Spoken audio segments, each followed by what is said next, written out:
وایي چې څومره حده پورې اقدامات شوي دي؟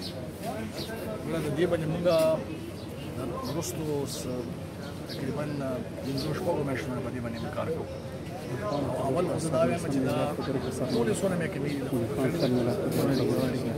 ډېر د انتها زیات او ډېر کوپریشن کړی دی او د ټولو دا خیال دی دا کوم انیشیټیو پرایم منسټر اناونس کړی دی دا یو لپاره دا یو ډېر زیات د فایدې خبره ده او دا موږ کوو.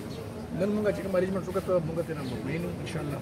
ډېر زیات کوم سټاف دلته کې مې هغه سټاف دلته سینکشن کړی سو معمولی لږ معمولی شیزونه پاتې دي هغه موږ ته ډیټ ورکړی تقریبا 2 هفتې کې به دي چې موږ ان شاء الله سافټ ډیټ وکړو بیا هغه نه پس ان شاء الله پرایم منسټر کسٹم کلیئرنس ایجنټس چې کوم دلته هغه دا شکایت کوي چې هغه د پاکستان او افغانستان تجارت په منځ کې یو بیگ بون کردار ادا کوي هغه چې موږ ته هیڅ قسم سہولیات نشته. تیر ورځو کې دوی دغه کلیئرنس نه بایکاټ کړاو. یو طرف ته سہولیات نه وي بل طرف ته دوی ته مشکلات هم دي. نو دوی دا وایي چې یو طرف ته حکومت وایي چې مونږ دوی له د روزګار زیاتو بل طرف ته روزګار د هغه لپاره دوی ته چې کوم موقع نه ورکوي.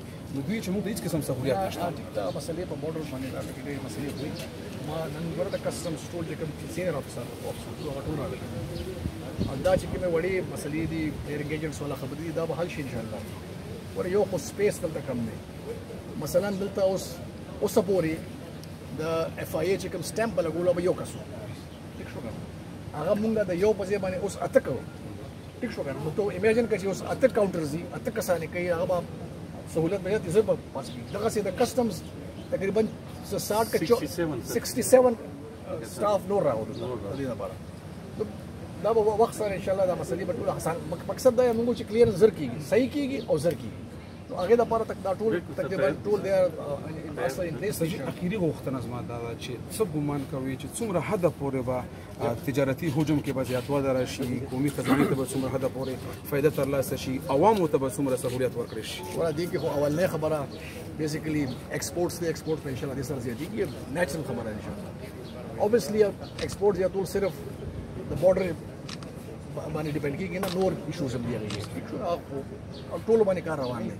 بل مین مقصد دا دی چې دلته به یو اکټیویټي 24 غنټې روانې هغې سره به د دې اکانمي باندې فرق وځي خلکو ته روزګار هر قسم اکټیویټي به وي.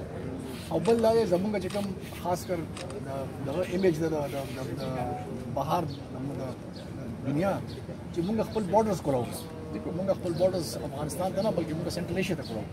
I think دا به یو ډېر ښه ایمیج ان شاء الله. صدر وزیر اعظم عمران خان د ورکړې متوقع حاجی تاسو د وزیر اعظم